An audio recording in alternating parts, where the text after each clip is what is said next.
Everyone, आज का जो टॉपिक है वो है मेनोपॉज। सबसे पहले हम बात करते हैं इसकी डेफिनेशन से। Permanent cessation of menstrual cycle at the end of the reproductive age, यानी कि 45 से 55 एज। यानी कि यहाँ पे कहा जा रहा है कि परमानेंटली सिसेशन यानी कि परमानेंटली स्टॉप होना मेंस्ट्रुअल साइकिल का at the end of the reproductive age, यानी कि 45 से 55 एज के बीच में, तो उसको ही क्या कहते हैं, मेनोपॉज कहा जाता है।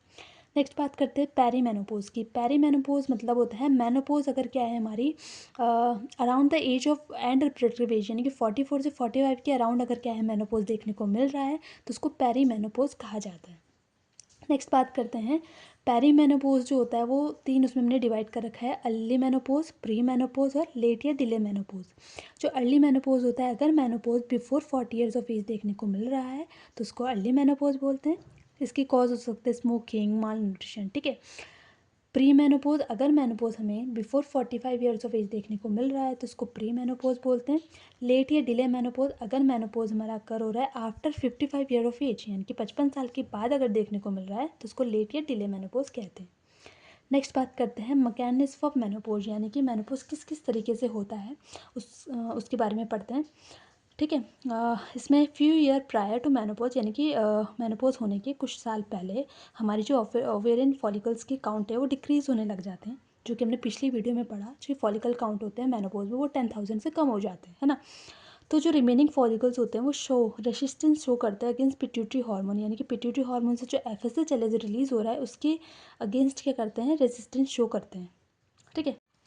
ठीक है, नेक्स्ट बात करते हैं अगर हमारी जो है ओवेरियन फॉलिकल जो है वो रेसिस्टेंस जो है वो शो करेगी पिट्यूटरी ग्लैंड से जो हार्मोन रिलीज़ हो रहा है, यानी कि जो हमारा एफएसएच रिलीज़ हो रहा है, तो अगर उससे रेसिस्टेंस शो करेगी तो उसकी वजह से ना ही तो फॉलिकल्स हैं वो मेच्योर होंगे। वो अगर मेच्योर नहीं होंगे तो ना ही हमारी ग्राफिन फॉलिकल्स बनती है। ग्राफिन फॉलिकल नहीं बनेगी तो हमारा एस्ट्रोजन का जो लेवल है यहाँ पे डिक्रीज़ रहेगा। अगर ये डिक्रीज़ रहेगा तो ना ही ओवुलेशन होगा, ओवुलेशन नहीं होगा तो ना ही कॉर्पस ल्यूटियम बनेगी, कॉर्पस ल्यूटियम नहीं बनेगी तो ना ही एस्ट्रोजन होगा, ना ही प्रोजेस्टेरॉन होगा, ठीक है। अगर ये नहीं है तो एंडोमेट्रियम ग्रोथ नहीं होगी, ग्रोथ नहीं होगी तो शेड आउट नहीं होगी, और शेड आउट नहीं होगी तो हमारी जो मेंस्ट्रुएशन साइकिल है वो एब्सेंस रहेगी। इसी को हम बोलते हैं एमिनोरिया, जिसको फिजियोलॉजिकल एमिनोरिया कहा जाता है। नेक्स्ट बात करते हैं हार्मोन लेवल की आफ्टर मेनोपॉज, यानी कि मेनोपॉज के बाद हमारा जो हार्मोन लेवल है वो कितना रहता है। तो एस्ट्रोजन का जो लेवल है वो 10 से 20 pg/ml होता है, और FSH जो है वो 35 से मिली इंटरनेशनल यूनिट पर ml हमारे यहाँ पे देखने को मिलता है। अब नेक्स्ट बात करते हैं कि ऑर्गन चेंजेस आफ्टर मेनोपॉज, यानी कि मेनोपॉज के बाद हमारे क्या किस किस ऑर्गन्स में चेंजेस देखने को मिलते हैं। सबसे पहले अगर हम बात करते हैं वेजाइना की, तो वेजाइना में क्या है, loss of elasticity due to the decrease estrogen, यानी कि एस्ट्रोजन के डिक्रीज होने की वजह से जो इलास्टिसिटी होती है वेजाइना में वो डिक्रीज हो जाती है। और इसमें मोस्ट कॉमनली क्या होता है, एट्रोपिक वेजाइनाइटिस यानी कि सेनाइल वेजाइनाइटिस देखने को मिलता है, जिसको एज रिलेटेड वेजाइनाइटिस भी बोलते हैं। ये मोस्ट कॉमनली जो है वो आफ्टर मेनोपॉज देखने को मिलता है।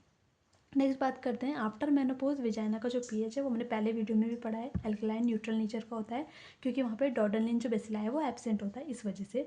अब due to alkaline neutral pH की वजह से क्या होता है, यहाँ पे जो है वो इन्फेक्शन और इन्फ्लामेशन के चांसेस भी क्या हो जाते हैं, ज़्यादा हो जाते हैं। अब नेक्स्ट बात करते हैं अदर वेजाइनाइटिस, जो कि देखने को मिल सकता है, और ये गवर्नमेंट एग्जाम्स के लिए भी बहुत ज़्यादा इंपॉर्टेंट है। सबसे पहले बात करते हैं ट्राइकोमोनियोसिस। ट्राइकोमोनियोसिस क्या है, तो एक पैरासाइटिक इन्फेक्शन होता है जिसमें जो है वो greenish colour secretion and with ageing and fishy smell देखने को मिलती है, ठीक है।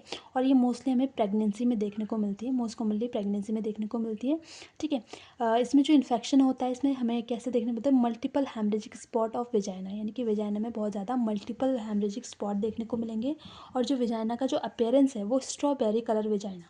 तो क्वेश्चन गवर्नमेंट एग्जाम्स के क्वेश्चन में भी बोला जाता है कि स्ट्रॉबेरी कलर वेजाइना किस कंडीशन में देखने को मिलता है, तो हम यहाँ पे कह सकते हैं ट्राइकोमोनियोसिस। इसका जो कॉजेटिव एजेंट है वो ट्राइकोमोनियोसिस वेजाइनलिस होता है, और इसका जो ट्रीटमेंट ऑफ चॉइस है वो मेट्रोनिडाजोल टैबलेट हम स्टार्ट करते हैं इसके लिए, ठीक है। नेक्स्ट बात करते हैं मोनिलियासिस। मोनिलियासिस जो होता है एक फंगल इन्फेक्शन होता है, इसका जो पॉजिटिव एजेंट है वो कैंडिडा एल्बिकेंस है, और इसमें जो अपेयरेंस होता है वो curdy white secretion with itching देखने को मिलती है। और मोस्ट कॉमनली किस में देखने को मिलता है, तो जेस्टेशनल डायबिटिक मेलाइटिस जो फीमेल्स होती हैं उनमें ये देखने को मिलता है। इसका ट्रीटमेंट जो होता है फ्लूकोनाजोल होता है, जो 6 मंथ की थेरेपी होती है, जिसमें first week, third day and 7th day हमारी चलती है, फिर फर्स्ट 2 वीकली चलती है, एंड देन 6 मंथ।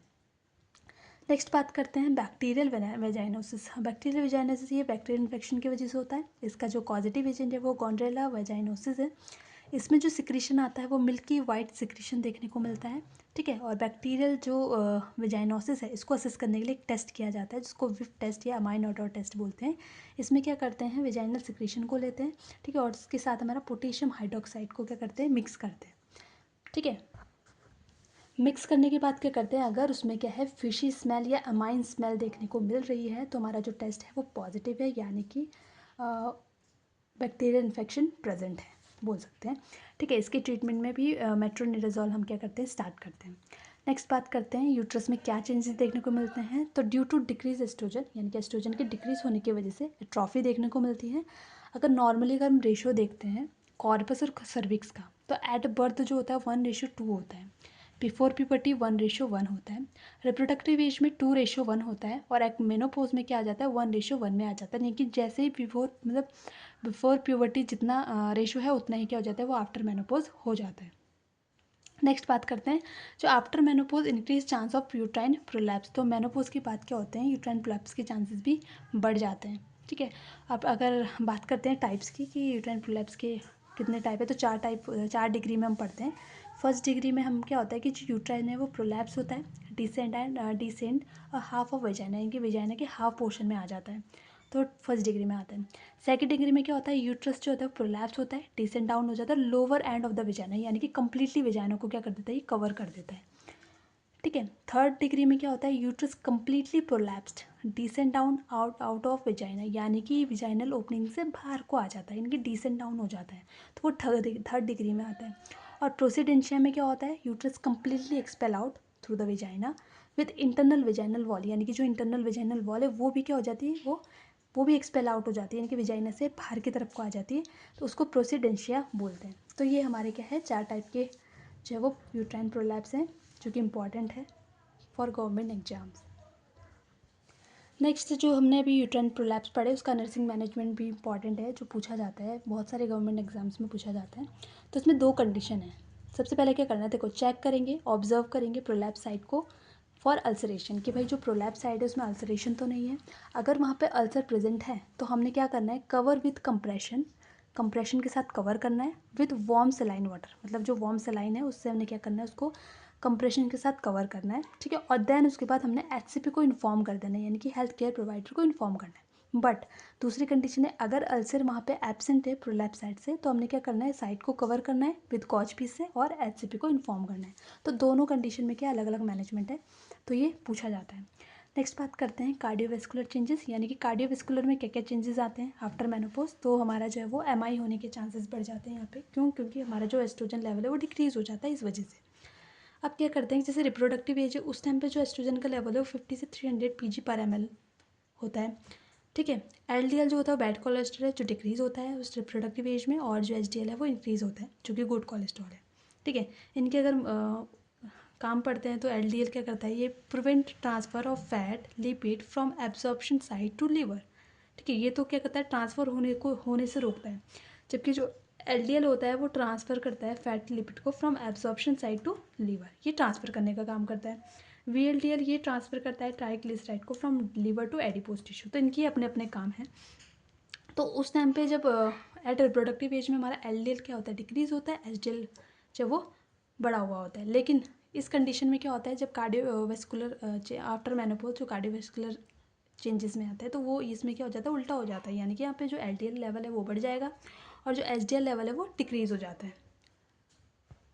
नेक्स्ट बात करते हैं नॉर्मल वैल्यूज़ की, ठीक है। एलडीएल की जो वैल्यूज़ होती है वो 70 से 130 mg/dl होता है। एचडीएल जो होता है वो 40 से 70 mg/dl होता है। वीएलडीएल जो होता है वो 20 से 30 mg/dl होता है। और कोलेस्ट्रॉल लेवल 150 से 200 mg/dl होता है।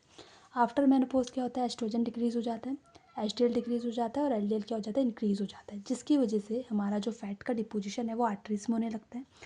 आर्टरीज में जैसी होगा वैसी वो आर्टरीज नैरो हो जाती है, नैरो होने की वजह से blood and oxygen supply decrease हो जाता है, ठीक है। अगर ये डिक्रीज़ हो गया ऑक्सीजन सप्लाई तो एनारोबिक रिस्पिरेशन होता है, लैक्टिक एसिड बनता है और पेन देखने को मिलता है जिसको एंजाइना पेक्टोरिस कहा जाता है। फिर अगर ये कंटिन्यू रहता है तो हमारी कॉर्नरी आर्टरीज ब्लॉक होती है, कॉर्नरी आर्टरी अगर ब्लॉक हो गई तो हमारी लार्ज अमाउंट में सेल और टिश्यू डेथ होती है मायोकार्डियम की, जिसकी वजह से हमारा मायोकार्डियल इन्फ्रैक्शन देखने को मिलता है।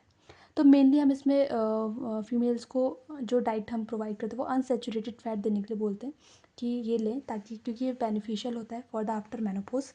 ठीक है, अब नेक्स्ट बात करते हैं स्केलेटन सिस्टम चेंजेस, यानी कि इसमें क्या होता है, decrease bone mass seen after menopause due to decrease estrogen, यानी कि एस्ट्रोजन के डिक्रीज होने की वजह से हमारा जो बोन मास है वो डिक्रीज हो जाता है।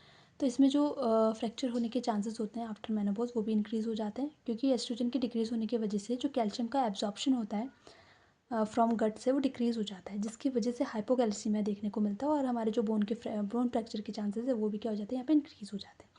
नॉर्मल वैल्यू की अगर बात करें कैल्शियम की तो वो 8.5 से 10.2 mg/dl होता है।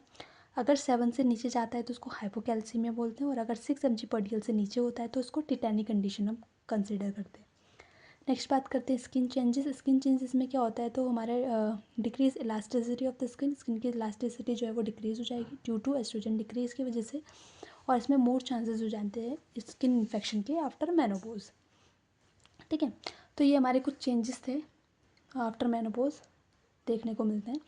नेक्स्ट बात करते हैं sign and symptoms of menopause. तो मेनोपॉज के क्या क्या साइन होते हैं, सबसे पहले तो हम बात करते हैं hot flash and vasomotor changes आते हैं, साइकोलॉजिकल सिम्टम्स आते हैं, और जेनाइटो यूरिनरी चेंजेस देखने को मिलते हैं। ठीक है, सबसे पहली बात करते हैं hot flashes and vasomotor changes की।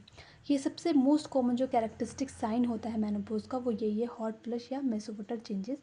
इसमें क्या होता है कि सडनली फीलिंग ऑफ वार्म, यानी कि सडनली क्या होगा, एकदम से गर्मी सी फील होती है, शॉर्ट टाइम पीरियड बोल सकते हैं, या मिड नाइट में 2 से 3 मिनट, और मतलब मैक्सिमम 10 मिनट तक भी जा सकती है, मतलब इतना जो वो फीलिंग ऑफ वार्म फील होगा फीमेल्स को। ठीक है, feeling of warm is too much unbearable, यानी कि इतनी ज़्यादा जो है वो उसको गर्मी फील होगी, मतलब ची कि मतलब उससे नींद नहीं आएगी, इतनी ज़्यादा गर्मी होगी वो सो भी नहीं पाएगी प्रॉपर तरीके से, है ना, प्रॉपरली स्लीप नहीं ले पाएगी।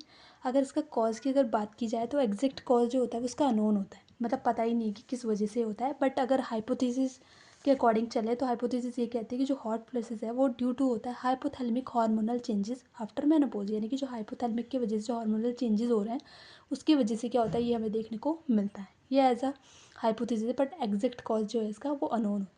नेक्स्ट बात करते हैं साइकोमोटर चेंजेस। साइकोमोटर चेंजेस क्यों होते हैं, तो हॉट फ्लैशेस अगर कंटिन्यू रहता है, क्योंकि हॉट फ्लैशेस रहेगा तो इंसोम्निया होगा, इंसोम्निया होगा तो हेडेक इरिटेबिलिटी देखने को मिलेगी, और लॉन्ग टर्म अगर इंसोम्निया रहा तो may be cause a depression, female क्या है डिप्रेशन में भी जा सकती है। तो ये हमारे साइकोमोटर चेंजेस में होता है।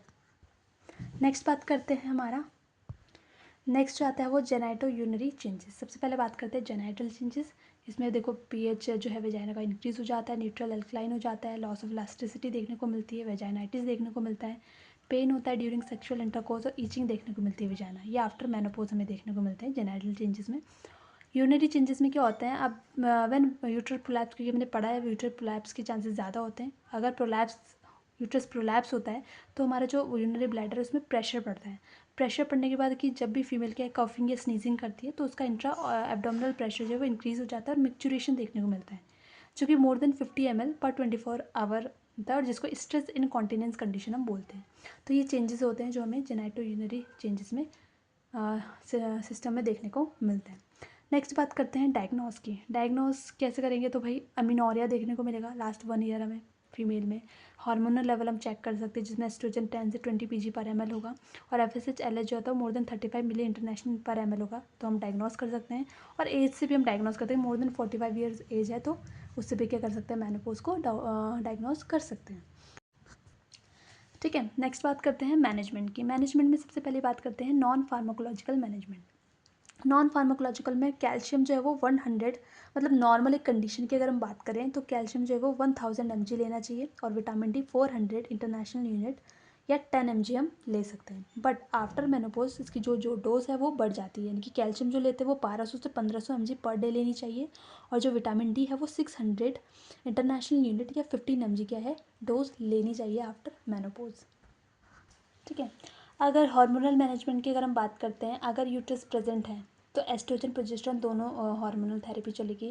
बट अगर क्या यूट्रस रिमूव्ड है तो ओनली एस्ट्रोजन थेरेपी चलती है, और हमें मंथली इसका क्या करना होता है, असेसमेंट करना होता है एस्ट्रोजन लेवल का।